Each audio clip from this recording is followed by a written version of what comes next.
Hi, ma'am. Welcome to the show. For inviting me, and it's a very exciting project you have taken up.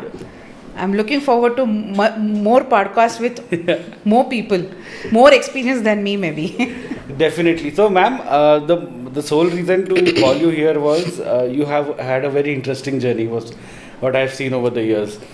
Um, It's interesting for you, but I feel it's a very normal journey. You just, a normal girl trying to make a normal thing. it's not like that, so I have seen you very closely. You're like a family now. Yes. So coming into a cardiothoracic setup and building your practice there, working with possibly the best OTs probably setups in Nagpur, and now you branched out. You did your MBA. And then now you're building everything. So I'm very inspired by how you're doing things. So I wanted to call you here and know your journey. So let's start with introducing yourself first. Why don't you introduce yourself? Okay. So I'm Dr. Neha Deshpande, and actually I'm born and brought up in Pune. Right. So I have studied in BJ Medical College, Pune. After that, I did my MS from Government Medical College, Aurangabad. And after that, I did a lot of fellowships because I feel I don't want to restrict myself. Maybe some people may call it as a wrong decision that, you should specialize in something. But I feel that, I want to roam around the eye as much as possible. So I have done fellowships in anterior segment, phaco, laser, refractive, glaucoma. And then something struck me that yes, I have understood everything in the eye from the clinical point of view, but there is something which I'm not understanding, that is practice. How you practice, what is expected out of you as a doctor, how you can financially be more stable. So real world scenarios. Yeah, real world scenario, and that is something is never taught in our MBBS curriculum. And that's why I did MBA. And then I decided that I have not done, my fellowships from a prestigious institute. So I want to do MBA from a prestigious institute. So only I had two targets, IMA and ISB. Right. So ISB with my, 4-5 years of experience accepted me. And I completed my MBA there. So tell me, how did you get into ISB? What's the journey? If somebody wants to do an MBA, at this stage, you're into practice for 5-7 years, and let's say I want to do an MBA. So how do I go about doing that? They have got a very simple process that there is a brochure we have to download, fill it up, email them saying that I'm interested. Then they will, you have to actually send them some details, your CV, and why you want to do MBA, that is called as essays. So essays have to be submitted, and after that there is an online,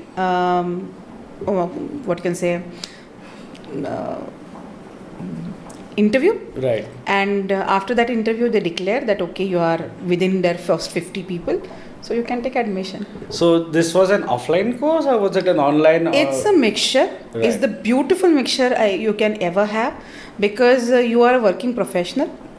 So every Saturday or Sunday, they have got a 3-hour class, and in every session, that there are 4 sessions. In every session, so you have to go on the campus for 10 days course. So I felt that's the best thing, because see, MBA is not just about learning, it's about getting, or you can say having good peers, connecting with them, as well as it's also about, if you are going to do a startup, then MBA schools will help you definitely in that situation. So actually, to be very frank, why MBA journey reason was different, because I wanted to do something new. But then COVID hit and things changed drastically. And therefore, at present, you can say I'm just expanding my own setup. So your MBA was pre-COVID? Yeah, post-COVID? It was just pre-COVID. Just pre-COVID. So I finished my 4th SEM and the lockdown started. Oh, amazing. So did you ever think ki abhi chalo I have a basket of degrees and fellowships in me. I've done my MBA. So did you ever think about going into the corporate sector after that? That was my plan. Right. That was the plan. You won't believe I had applied also. But 2-3 things changed. First and foremost, I was not able to join them immediately because of the COVID issue. Then post-COVID, I realized that I have to give my practice also a lot of time, because it was on a, that increasing the graph, side. right? Obviously. Yeah, it was going up, and that's the reason I decided that you cannot do everything at a time. Right. You have to say no to something. So now, ma'am, since you are coming up with a big setup, so how does your MBA knowledge help you into building what you're trying to do? See, MBA will tell you that what you ideally should be done or what you can do maximally. What are the other methods which are there? They will give you multiple, they will show you the menu. You have to choose. So, yes, definitely it has helped me to improve myself as a person, improve myself or think financially better. Rather than, बहुत सारे लोग कहते हैं कि नहीं, I want Mercedes car, I want big instruments in my hospital. Something that changed in me and how to understand your patients. That's something, that MBA taught me. So, speaking about ophthalmology, ma'am, you have seen ophthalmology in probably Pune, you have probably seen ophthalmology in various fellowships you've done, and so you've seen how practice patterns are different in different setups and different cities. What is the overall perspective of how different practice patterns are working in different cities? Is there something lacking in our city? Should we be doing something different? Or if we are doing something good that other cities aren't doing, what do you think? Here I would like to point out, Sameer, that healthcare is hyper-local. Okay. Something which is selling in Delhi, you won't be able to sell in Nagpur. Okay. With the same mentality in mind. Okay. So there is always a vibe, there is always a city thinking, and then you have to change accordingly. That is there. If you go to Mumbai and if you apply the rules which you have learned in Nagpur, that's definitely not going to work. So when I was doing my fellowship, I used to do a lot of locums for OPDs and after fellowships. होता था कि थोड़ा सा extra पैसे कमाने के लिए करते थे. I was very fascinated by the fact कि locum culture is accepted at the patient level.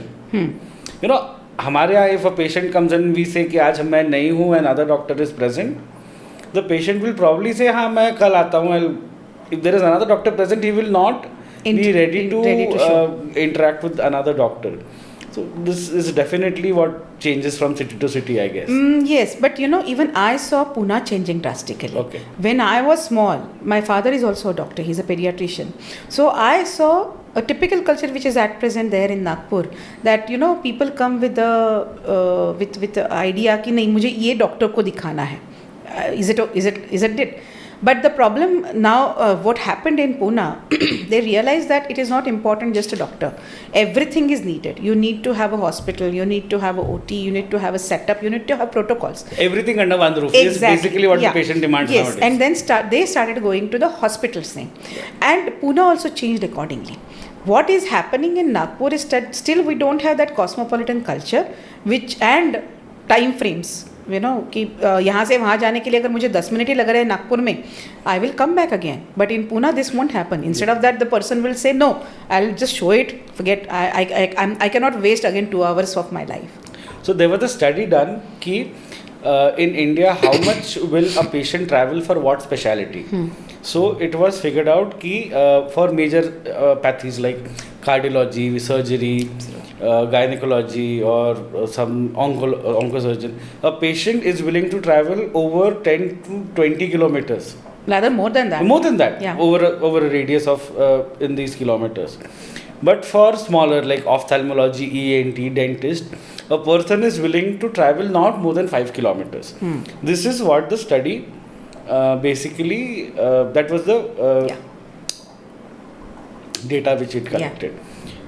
So my understanding from this study is if I have to implement and grow my practice, does that mean I am restricted to only a 5 kilometer radius area? Is this how we should be looking at it? Because data helps you improve. Yes. So what do you think about it? I always say that first you have to serve your locals, then you can think about the surplus. Right. So locals, I always say कि again there is a dipstick. अगर आपको देखना है कि how much popular your hospital is, just roam in that 1 kilometer area and ask people, do you know this hospital? If they say yes, that means you are doing something good. No, not good. You are advertising yourself correctly. Or you are known in the locality. No, you are marketing yourself correctly. Okay. See, always remember, marketing is not just about being on the social media. It's about multiple things. Right. So whenever you are marketing yourself properly, then you will be known in that at least 1 kilometer area, and those patients will come to you for normal treatments. But let me tell you, sometimes some patients will even travel more than 5 kilometer if you establish yourself in that. Like for example, if there is a super specialty branch in ophthalmology, in that situation patients will travel, but very importantly, you have to establish yourself as a doctor first, and then maybe you can think about कि मैं शायद यहाँ पे ये करूँगा, वहाँ पे ये करूँगा. Definitely. So ma'am, COVID hit, and I think it basically reset the entire world in different ways. Absolutely. It changed the mentality. It changed the mentality, and I guess every kind of models of working have changed around the world. I mean, there was work from home happening. It's still continuing in a lot of countries, still happening in Nagpur. Same way I have seen in the past 5 years, ophthalmology has transformed a lot. Yes. And a lot of us are feeling something is changing. A lot of people are not able to recognize what is happening. They cannot put their finger on exactly what is happening. A lot of people, I guess, like you and I, know exactly what is happening and what needs to be done. So basically the reason for creating this podcast is if we can somehow see what is happening, what can we do to kind of be in the run and come out on the other side in a successful manner. So what do you think has changed? I always see that people only see themselves, but whenever you establish yourself as a business or a hospital, because you are doing business, right? Finally, maybe a healthcare business, but which is a business, we never consider 4 important factors. First is market and the customer mentality. Second is competition. Third is substitute. And fourth is your association with your suppliers. Okay. So all these 4 have to be considered. Now let's consider them one by one. So first is market. Market has drastically changed thanks to the information age. People may say it's a Googleopathy, but I feel that it is more and more informed patients are coming to you. And that is where you also need to upgrade your skills, your technologies, as well as your method of telling them what is correct and what is not. Because see, on Google, you can search same thing and the Google will give you 2 drastically different outcomes. Google, everything ends up in cancer. This is what I'm saying. No, that's not true. But point here is that I tell my patients that instead of reading that, I will send you some article which you can read, and it's really a good article. See, good article also has some criteria, right? So I have done that criteria tick marking for you. I'll just send it to you and you read. Many people do that. So nowadays even people want to be informed. So that is the first change in the market. Second, competition has gone up very high because of that lot of MBBS are being passing out, lot of MD and MS, ophthalmology, DNB, everyone is passing out. They are doing lot and lot fellowships. But sadly, what is happening is that market is remaining same. Especially in Nagpur, because we don't have much of an expansion, we don't have much of a industrial growth at present. And third and most important thing is substitutes. Why we are not considering Lenskart as our competitor? Lenskart has come up with eye drops, soon they will come up with AI, soon they will come up with fundus photos. So why patients should come to a doctor? So now we have to rethink our association with our patient from the point of view of doctor-patient relationship. And fourth is your associates or suppliers. So let me tell you, everything is becoming very cheap. But at the same time, costs are rising. That means, for example, even if you were doing surgeries with 50 rupees lens, now patients are demanding, I want some specific amount of lens. So there is premiumization happening. Premiumization happening everywhere. Even the lower strata also wants a better lens. Right. And I think it's our duty we should not discriminate. Okay, I agree. But everything is increasing because now you are in a this act, your what is that act? Consumer Protection Act. So Consumer Protection Act, you are under that, and therefore everything has to be doubly checked, and that is increasing our costs. So I think suppliers, they are becoming costly. Second, market is becoming very conscious, competition is increasing, and therefore we are finding it difficult. Rather, I feel this is the beautiful time. Something is challenging you to change. I know. I mean, if somebody can just read what is happening, you can blow out of here. Absolutely. So I think this is a great time to be in. So people should not think कि यार competition है मतलब I will go down. No, competition है तो आप भी improve होगे ना. If there was no competition when we were children, you know, there was first rank, second rank, and the board and what these scholarships. तो शायद हम अलग रहते हैं. I always use this term when I talk to Shweta about how I want things to be done. So I use this word a lot. It's called as now is the time for explosive growth. Absolutely. Things are so prime right now. You just have to tweak a few things here and there and you're all set. Well, coming back to the point, why do you think, I mean, I always think, and I don't know if you agree with me or not, that a single practitioner, a local ophthalmologist around the corner with a small setup, I don't think he's going to survive. He or she will survive, but you cannot just say that I will survive with the same conditions which I was surviving a few years ago. Right, you cannot. Yes, you cannot not update yourself. Yeah, you need to grow, you need to update, you need to say that, see, I am different. Or say, see, this is my USP. Unless you create your USP, nobody is going to come to you. But I always think it is also about the target audience. I mean, a lot of my friends have done their MBAs, and I talk to them about how they look at things. They're working in big 4 companies, Amazon and all.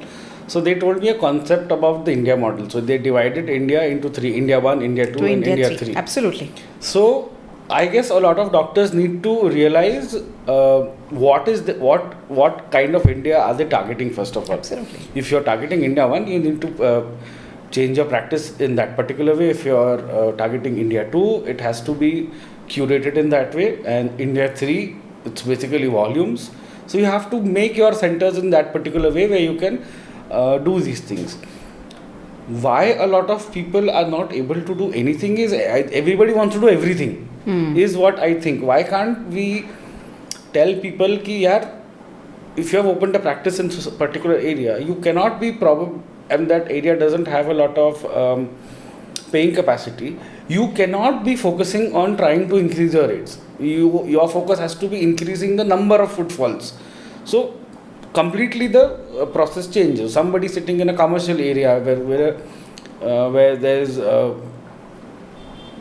everything is people coming are where the paying capacity is good.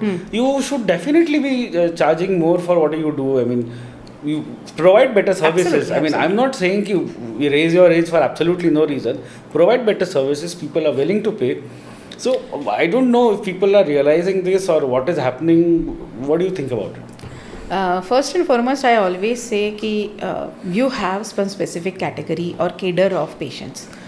Now, let's not divide them economically. Let's divide them, what are their aspirations and what they exactly want. So, there are people who will be insisting on quality of surgery. There are people who will be insisting on, more beautiful ambience. There are people who will be insisting on, more interactive doctor.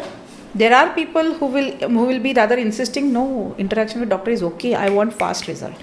So first and foremost, we have to define our patient. I always say there are almost 18 categories on which your patients can judge you. And for a group of patients, 1 or 2 categories are important. You decide which group you want to serve. And then go ahead with the, developing your practice around it. Like for example, if you are serving some poor people, will they want to know what exactly is happening to my eye scientifically? Maybe not. But what they are interested, कि भैया मुझे मेरा मेरे को कम दिख रहा है, मेरे को आप vision कम improve कर करो. दो and in a cheap way, because I don't Right. earn more than 10,000 rupees a month. Right, obviously. I don't want to spend I don't Right. want to spend more than a 1 month salary. Exactly. But natural. So in that situation, volume is going to be your target. You're right. Like for another group of patients will be, I don't again want to know nitty-gritties of the science, but I want these are my conditions and fulfill them. I'm ready to pay anything. I think you saw that kind of Well, category. it's my father, my man, Okay, not no my- problem. Your father. So point here is that, these people are different. You need to serve them differently. There is a category of people who will say, no, explain me scientifically, then I'll think about it. My decision is very important. Yes, definitely. Then such kind of patients should be treated very differently. So first you have to understand your patients. And then you have to treat them accordingly. I also see there is a lot of trust deficit in the general public towards the doctors. I don't think so. No, I'm telling you why I feel so. Ki it is the doctor's duty to make the patient understand what is wrong with the patient. Absolutely. I guess this is where the trust deficit arises from. Absolutely. Then the patient obviously goes for a second opinion, but then he's told something else and probably not the same thing what the first doctor did. So how do we ensure better that transparency and there is no trust deficit with the patient? I guess just say what we do, I'll just tell you what we do is we have done an anterior segment slit lamp. There is a video camera which the patient's relative can see. So whatever, I think most of us are already using anterior segment imaging. So let's just talk about a cataract. Cataract है, ये देखो भैया, ये दिसतंय बघा, हे काय करायचं. So that creates a lot of transparency. Also, you look at fundus, you see something wrong. You take a fundus photo, display it on the screen, he'll understand. And then you tell him, ki, haan, diabetic retinopathy hai, go read about it. Go home. These what you said, ये 2-3 article लो, घरी जा, वाचा, come back. Then we'll probably, first you have to understand and what are the believe. patients? Absolutely. So, what more can we do? What more can you do? See, transparency se bhi zyada, I always feel that doctors should have really we want good for the patient at the end of the day. Right. So that has to come out. That has to come out in a good way. Empathy. Yes. Empathy is very Empathy, okay. Empathy also, care also, but that should come out. right. It shouldn't be looking like हाँ मैं पैसे खाने के लिए बैठा हूँ करके. This is how it comes out most of the time. Also, I think कि a lot of doctors talk to their patients directly about money first and then the procedure. You're not selling you're not charging patient. You have to sell your services. कि हाँ ये operation करेंगे उसमें ये देखेगा. Oh, by the way, this is charged this much. Absolutely. When what I see most of the people do is 10,000 का operation कराते हैं 15,000 कराते हैं. Why are you starting with the cost of the surgery? I mean, this is not even if you go to buy a car, this is not how they sell it to you. You first tell the features and then you talk about the car. Why can't you do something like that? I mean, this is, I fail to Very understand. I always say that whenever you are doing an healthcare marketing, very, very important thing, you cannot sell. Always remember, you have to first make person understand. 80% of what you talk should be the information, knowledge, and 20% should be information about your services and some promotion. So promotion part only is 5 to 10% of your what you talk, what you market, what your even other people are also talking in your office. Always remember, it's not just doctor. It's everyone who, from the receptionist to the sweeper, the patient are going to judge. That's why I said there are almost 18 points on which the patient is going to judge you. Right. So that has to be there. You cannot say I'm marketing, so I'll just promote you this and done. No, it has to be 80% should be information, because healthcare is an emotional issue. Just another emotional issue which is there is our life insurances. Have you seen advertisement of life insurance? Yeah. It always challenges the emotion Right. first. Second, it always will give you information that what exactly is Bharatiya Jeevan and what is this policy and that policy, how it is going to help you, and of course instigate patient some with emotional story. But what is important is at the end they say that this is our policy. Yeah. The reason is whenever a patient is emotional about a service or a product, don't sell. Try to educate and maybe promote your product in remaining 20%. Right. So let's move on to the next segment. I want to talk to you about the new setup that you're building. Tell us something more about it. What are your plans? How do you plan to? See, as soon as I came here, I realized that it is not just a single person's job nowadays. People want specialization, and it's not wrong because every branch is going in depth. I feel you can learn in a lifetime only 2 or 3 sub branches of ophthalmology. Right. After that, you have to leave it to the other specialty person. And therefore, group practice is becoming very, very vital. That is first thing. Second thing, group practice also is giving your patients better services. And I think that should be done. Because at the end of the day, we are a service-oriented industry. We are not a product industry. So yes, we have to better our services. And for that, you need to associate it with other doctors also.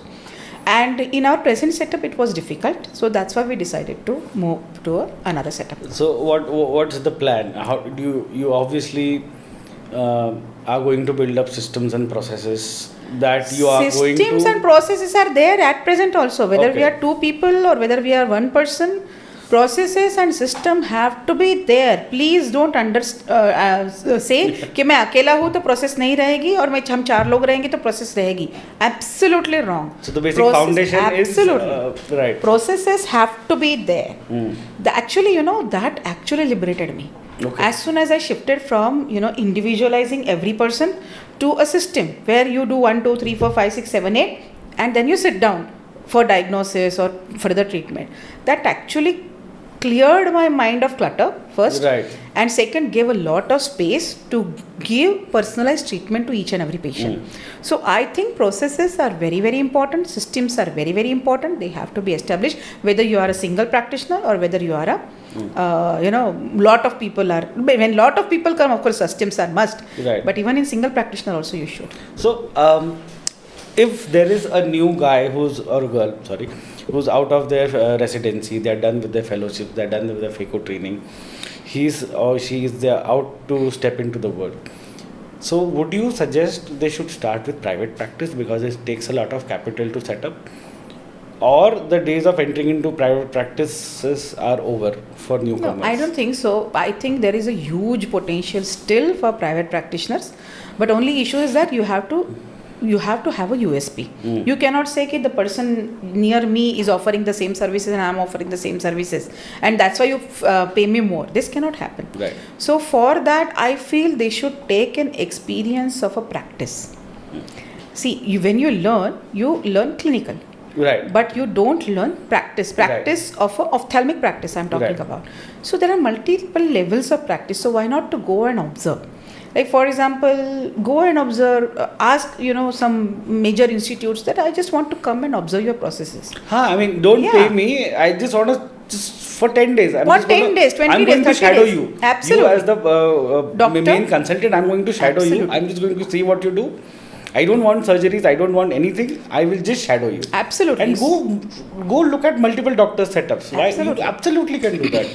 So I actually did that. So in Pune a lot. I did when I came back to Nagpur. I shadowed thoda bahut Vankule sir. I shadowed Pangarkar sir a little bit. So it gave me a lot of perspective about how to go about. Because when you are in a hospital setup during your fellowships, you are talking to patients in a very different way. Absolutely. You are not liable for what comes out of your mouth because you are under the institution head. And suddenly in private practice, every word that comes out of your mouth has to be very, very very carefully thought of. So soft skills. Yes. Soft skills, very important. ठीक है. all things. It's not just soft skills, it's mind skill also. Right. For example, there are so many times, in fellowship, when a person was used to say, ki, "Mala kai disat nahi," and you know that patient is 6'6", you say, "Kai ajji, evada changla Exactly. But in private practice, you will actually have to understand the patient. Right. And then I realize it is a mind skill also, that you need to understand. Many times we are humans, we do human errors. We say, many times my assistant comes and say, "Madam, वो ज़्यादा time लेने वाला patient आ गया." So this ज़्यादा time लेने वाला patient is not bad. It's actually good patient, but yes, he will have a list of, maybe he will carry a chit with A4 size papers, and there are almost 20-30 questions are there. Right. So it's okay. You have to give that time to that kind of people also. So my point is, that is a mind game. That yes, I will not consider this patient as an irritating patient, and I will answer every question. Again, back to my basic question, if you're a new guy starting out your practice, okay, there are 2-3 people around your area, you are setting up a practice. So should you start up small and then you slowly build up? Because I think those days are gone. You have to start only big. Nowadays, patients will not come to your, आपके पास ये नहीं है, मेरे को इधर जाना है. So I personally feel you will not grow fast. It again depends on the locality. If you are in Mumbai people are ready. Matlab, there is a clinic of a doctor which is running. Matlab, the doctor is there only for 3 hours because he has to travel and have OPD in some other area. So there I have seen so many people are having, in that 3 hours he sees 50 patients. And he says OCT, investigations. They go to that particular doctor, do that OCT or whatever investigation has been advised, come back to the same doctor. So it's not, again, it's a mentality of a area. Right. So Mumbai people are like, okay, fine, I'm ready to go out because I know that these things are very costly. Again, they will come back to the same doctor and show it to him. Right. So this is a very wrong thought that, I should have everything and then I should start practice. What is important is that how can you give better service? Right. Yes. If you have, those big instruments under one roof, patients will be benefited better. But if it is not fitting in your culture or it is not fitting in your finances, please don't go ahead and do that. Think about how can I retain my patient? How can I retain matlab, I'm not saying कि उनको पैसे कम दे के ये करो, ऐसा नहीं. But how can I serve them better? How many times when a patient becomes your faithful patient, he will also send 10 patients to you. So 100%. Absolutely. So full family comes. Your patients are your brand ambassadors. Absolutely. Yeah. So I think they are the best brand ambassadors than any other marketing gimmick. Right. So point here I want to make is that understand your patient. If your patients, 90% of patients are saying that no sir, have the OCT here, do it, buy it. But if 90% of patients are not bothered whether you have OCT in-house or not, I don't think so you need to buy. So first understand your patient. Right. Ma'am, let's move on to the next segment, a little touchy topic I'm getting into. What do you think about the price wars happening in the city? Everybody is hell-bent on lowering prices. बाजू वाले का 500 है, मैं 400 करूँगा, तो मैं 300 करूँगा. Where is this going? No, I always say, think 3 times before you enter into price war. Price war starts because of some things. Because someone somewhere thinks that patient wants low prices. Let me tell you, patient don't want low prices. Exactly. This is not, of course, if they are getting something better in low price, they will go for it. But this doesn't mean they will go for low prices. They will go for a better service in low price, very importantly. Second thing, many a times, market changes. Like for example, suddenly if we are hit by economic slowdown, we have to think about, not raising our prices. Like what happened during our COVID. Exactly. Okay. And third thing I want to say is competition and your USP. Many people don't realize that competition is going to be there. How can you say that I won't have a competition? Issue here is how I'm going to stand out. So that is something we have to think about. It basically all boils down to your own USP that you create. Yes. Now, whenever you are in the price war, I always say stop the price war before it starts. So go and please talk to the people. When the price war was happening between Pepsi and Coca-Cola is the best example you can ever have. Just go and talk. You might come out that, even other person also doesn't want price war. So go ahead and say, see, this is the market. I can serve 30%, you can serve 30%, remaining will go to other people, no problem, but we should not lose out on our 30%. Right. So let's not go into price war. So talk to your competitors if possible. Right. Talk to your suppliers. Can you give me this for a lower price, so that you can enter into price war. And always remember, your cost structure is only going to save you from price war. If your costs are very high, don't enter into that area. Retreat. Say, I'm not into price war, it's okay. Even if I lose some 30 patients for some 2 or 3 months, that's okay. Or if your cost structure is good, you can definitely, if your fixed costs are high, let me tell you what is cost structure. If your fixed costs are high or if your variable costs are high, you cannot lower your price. Obviously. Variable cost, again, you can change your formulary, and variable cost also can be brought down. But again, whether you want to enter into that price war to earn patients which are actually not your patients, not in your bracket of patients category. So if that is not happening, please don't enter into the price war. And if you are entering, you should have a very good cost structure. तो cost structure अच्छा है तो आप price war पे ऐसे जा सकते हो. तो price war करना है तो be prepared to get into price. I think COVID do your homework first. COVID taught us that. Right. Right. So there's one more thing. This is actually I did not think about talking about this, but yesterday night I was sleeping and I had this crazy thought. Teleophthalmology. I was thinking कि ophthalmology has over the years become a very machine-oriented branch. What if some business guy, I mean, lens card. No, I am thinking of something different. let's talk about lens card. Suppose that guy comes and says, यार, I will open मेरा lens card center में refraction तो होता ही है. If the patient is not improving, I'll do an OCT, I'll do a fundus photo, I'll do a topography, I'll onboard a panel of doctors, I'll charge the patient, let's say 5,000 rupees for all the tests, I'll pay the doctor 1,000 rupees for his consultation services, and khatam. Yes. This is the future. This is the risk of substitution. Right. So this risk of substitution is going to be there. So, but let me tell you, teleophthalmology never picked up anywhere. Anywhere. You see, the use of teleophthalmology is not more than 20% even in developed countries. Okay. Why? Because there has to be a human factor. Exactly. There has to be human factor. There has to be a bond between the doctor-patient. And I think even if we lose out 30% also patient to teleophthalmology, of course, I'm not saying you don't start teleophthalmology. You can start teleophthalmology.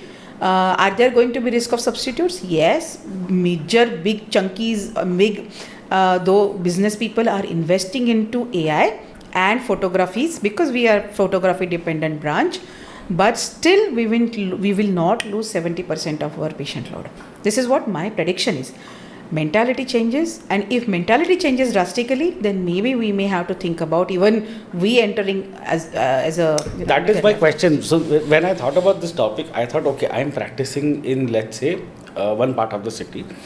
And I see I'm getting patients from a very different part of the city who are coming from very far away. Yeah. So if I can open a clinic over there, which is basically operated by a trained staff, they will do refraction. They will do, if they are not improving, they will take anti-segment photos. They will take slit lamp photos. You do an optical biometer. You have all the data possibly available. Fundus photo, OCT, topography. You have all possible information available of that patient. You need not, I don't think there's a need for a doctor per se to talk to the patient. I can, what is wrong with this particular patient, these are the drops we'll do, or this is the plan that we'll have. If you have to come in, we'll arrange a vehicle for you to come to our center. If you want to get operated, we'll arrange a vehicle, we will drop you back. Such type of services can be, this is of scaling up. Yeah. This is a very different concept, but I'm sure it can be done. Yeah. It can be done. Yeah. No doubt about it. Right. But I have a question for you. Right. You have fever and it's not resolving with your medical knowledge. Now you want to show it to the physician. Physician said, hey, no need to come to me. Just, show me your face, show me your lids, show me your this, show me your that. Will you be happy to show the doctor? No, obviously not, but I'm not saying this is the primary model. The primary model is... this model is already running in many centers. I think Arvind is already running such kind of project. Plus there are private sectors. I think Dr. Kiledar sir is also doing similar kind of project. But their students are at least stationed. The students are stationed and they send all the photographs and everything to the main center, and the patients are transported from secondaries to main center. This can be a part of a private practice's expansion plan. Yes. Definitely, you can think about it. Last segment coming to, tell me about the mergers and acquisitions happening now. If somebody wants to create a practice with the sole purpose ki yaar, I'll build it up to a certain level, 5-7 years down the line, I will probably Sell it off or get into a coexistence with them or whatever. It's a good option, I feel. It's a good option.